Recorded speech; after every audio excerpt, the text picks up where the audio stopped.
Bastille formed in 2010. Since then, they've released 3 albums, Bad Blood, Wild World and Doom Days, selling a total of 9 million records around the world. This is a band who are not in any way complacent. Bastille do not stand still.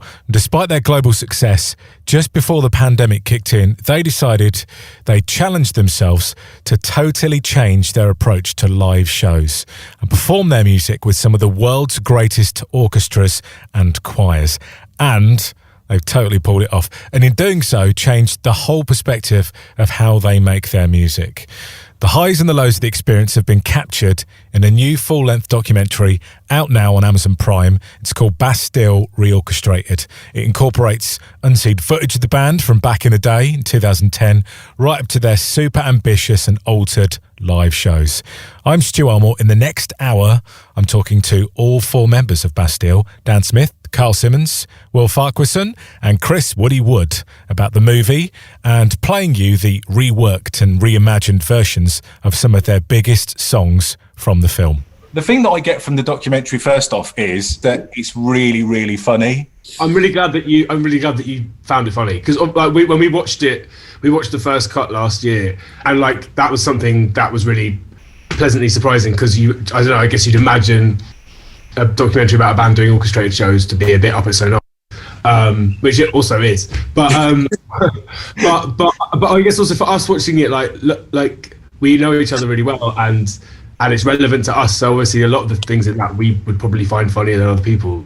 Whose idea was it to document your entire career from 2010? Because that's in the film, isn't it, from the start? That's served the narrative really well. One of my friends, sort of back from uni, Tom Middleton, we went and did a tour, I think it was like 2010, it's called the River Rat Pack Tour, and us and a bunch of other bands, sort of like 4 other bands, all went on a boat, and we all travelled along the Thames and stopped off every night at different pubs to play gigs in these pubs. And Tom, I don't know how, I think he asked us, it was like, oh look, can I just join? And then he also asked the organisers, he was like, look, tell you what I'll do, I'll join the boat with you lot. I'll drive myself. I'll meet you at every pub, and I will just I'll record the entire thing because he was doing something for a project, university project, and so that was great. That was great because he was one of my best friends and still is, and so he kind of came on board and we did that, and then afterwards it was like, well, Tom, if you want to just keep hanging around because it's great having you about because you're a mate.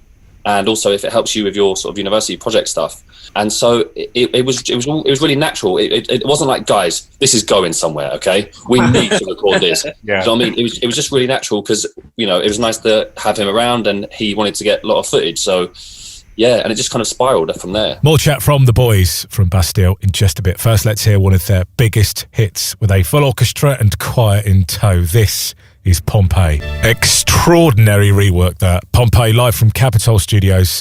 I'm Stu Armour with a Virgin Radio Movie Special talking to all 4 members of Bastille about their new documentary, Bastille, ReOrchestrated, which is out now on Amazon. Another take from the documentary is that you're not a band who stands still. In fact, but I don't think I can think of another band who challenged themselves as much as you guys do. You talk about taking risks, and I'm not saying they're unnecessary, but you guys are doing okay. You could coast, or you could carry on and say soak up and enjoy the moment. But it feels like you're always thinking, right, what's next? What can we do? How can we push it? I think that just the idea of the band and the format of a band and the idea of indie music or pop music or whatever, that, you know, it's we arrived at a time where those things had existed for ages, and there are cliches that are around those things and expectations that come with, you know, being who we are, looking how we look, like all of those things. And I guess we love bands, but we also love so much other music and so much other art, and I guess we just wanted to always push to try and undermine expectations and just be interesting, like for ourselves, for other people. And if that means doing an orchestral show or some kind of weird choose your own ending 3D audio play to go with an album, or like a concert record or whatever, I think it's always been about, this thing exists, we are 4 guys in a band, like how can we constantly try and like subvert it or innovate that or whatever. And I think sometimes we succeed and sometimes we fail and sometimes we fall hard into the cliche, but you know, I guess that's maybe where it comes from. I also don't know if like Dan talks about it quite a bit in the film as well, about dealing with like anxiety from touring and that sort of stuff, and maybe part of it's born out of just kind of trying to stay busy almost, just to keep changing things up, just to deal with that and not ever sort of settle, because if you settle, then I guess that could allow that feeling to rise up a bit further, perhaps.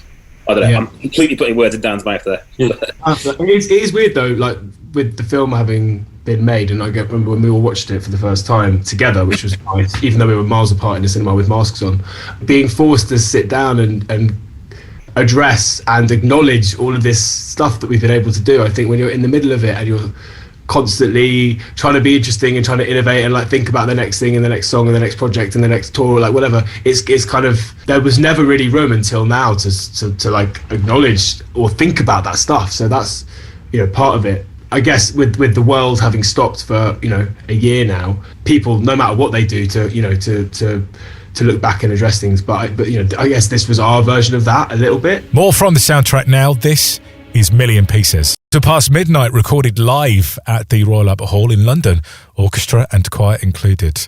I'm Stu Armour with the Virgin Radio Movie Special, chatting with Bastille about their new documentary, Bastille, ReOrchestrated. Has the experience changed your own opinion of yourselves in terms of what you can do? Because you all touch on it in the film, and I really love it. And there's something that you talk of, I think you go into a bit of detail, Dan, about imposter syndrome. I've never heard it put in as clear a context as when it was in that movie. You know, Carl, you were talking about, you know, having to relearn a lot of stuff, and you mentioned about you would always arrive early but then leave later than everyone else. Just can you talk a little bit about your own interpretations of imposter syndrome and, you know, anxiety and things like that? I think sort of doing music stuff, I always kind of did enough. Like I kind of got by, and until I joined the band, and I was surrounded by people who had been doing it for like to an incredibly high level for so many more years. And I think it wasn't until I don't know, you know, play a few gigs and kind of it you know, it kind of worked out. But then it really struck me. I was like, I'm gonna have to roll my sleeves up on this one, because I'm kind of at the back here, sort of thing. And I need to kind of just put the bit of extra work in. And so like that's what I did. And sort of like, even like, you know, when we're kind of preparing for tours and stuff now, I'll spend kind of every day for weeks at like practicing and stuff at home before we go to the rehearsals. Just, I don't know, like I require that extra work, like, you know, to kind of polish my skills, but also to make me feel comfortable, because I know like me and Dan certainly feel on stage, we get really nervous and, you know, there's a bit of anxiety and stuff there. The more comfortable I can feel on stage, hopefully the better I will perform. So that, I guess that's all it was really. I think even within the band, like Woody and Will, to speak for them, but they growing up like wanted to be musicians, wanted to be in bands. They'd like kind of dreamed of playing on big stages, and I guess there's a kind of confidence that comes with that Kyle and I have never shared. Like I never thought I'd be in a band, and it's such a privileged position to be in. But you know, I guess I've realised I'm more of a songwriter than a frontman. So for me personally, it was kind of coming to terms with that and learning to try and own it, despite also being absolutely terrified most of the time. And it, you know, for me, it's always felt quite a natural being on stage, whereas, you know, most musicians do it because they want, you know, they A, love making music, and B, want to perform for people, and that's a big part of it that I guess I just never had. So that's where my imposter syndrome came from. It was always kind of that it's always never really sat right with me. And I guess Kyle, yeah, I mean, I feel like the way that Carl talks about his own ability in the film maybe sells him quite short, because I think he's brilliant. Agreed. But I can totally relate to that. I mean, it's just, I think one of the things we wanted to get across in the film is, even if you want to do it, it's just quite weird as an experience, standing up in front of loads of people. It could be like having to do a presentation in class or at work, or like do public speaking or any of that stuff. Transposing that to whatever you do, it's you know, it's nerve-wracking. I think you'd probably be a psychopath if you got up in front of loads of people and didn't feel a little bit scared or something. And yeah, I guess that's one of the things that we just, I guess it comes across quite strongly in the film. And the guys that made the film, like Tom and Toby and Josh, I think they kind of saw that. More from Dan, Carl, Will and Woody coming up. Before that, here's Flaws, recorded with a full orchestra at the world-famous Abbey Road Studios. Maximum goosebumps. Love that. Flaws by Bastille from the band's new ReOrchestrated album. I'm Stu Elmore, and this is a Virgin Radio movie special talking to the band about their new documentary, Bastille ReOrchestrated, which is out now on Amazon. I think also that in terms of imposter syndrome and the context of this film is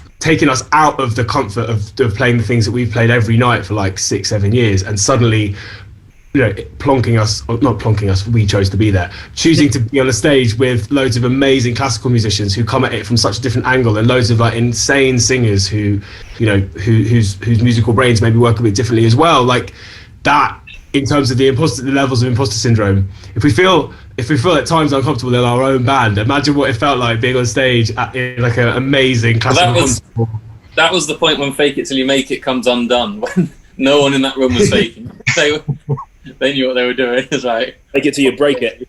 I think a part of what made those shows feel so special, and obviously, you know, the plan is to keep doing them at times as well, but is that for all of them, despite planning and preparation, we only ever had 1 day's rehearsal with the orchestra, you know, and different orchestras and different sets of musicians each time, which gave it this, I can't find the phrase for it, but it's sort of like summer camp end of week performance kind of vibe to it. Like, some of the people there were really good friends of ours, some people we'd not met before, and suddenly you're on stage together, completely flipping and rewriting everything you've ever done and you're comfortable with these musicians who are intimidatingly incredible. And then you've got to basically like go out on stage the next night in a suit, which feels weird anyway, and play in front of all these people who are seated. And everything about it was like sort of pulling the rug from under all of the kind of comfort zones that we built up over years of touring. I'm sure the others did too, but I had little cheat sheets and like little notes written on drums in the corner, just like, don't forget this bit here, just like everywhere. But it was also testament to the players in the orchestra, the fact that we could do, like for us, we'd rearranged our own songs and the parts were slightly different, but we knew the songs, we knew the structure, we knew. For the orchestras to come in, I mean, it's what they do. It's like, that's why they are the best orchestras in the world. But yeah, it was incredible that these people who probably never heard the songs before that one rehearsal, the next day were like show ready, absolutely sort of note perfect performances. It was it was next level. I guess that's what happens when you're amazing. And you're like, that's what happens if you're good. No, I can't relate to that at all. It's a Virgin Radio movie special. I'm Stu Elmore with more chat from Dan, Carl, Will and Woody coming up very soon. Next, Oblivion from Bastille live from Capitol Studios after this. Another Place from Bastille featuring the Chamber Orchestra of London from the band's latest album, Doom Days. That is stunning stuff. Rounding off this Virgin Radio movie special on a new documentary about the band, Bastille ReOrchestrated. I'm Stu Elmore.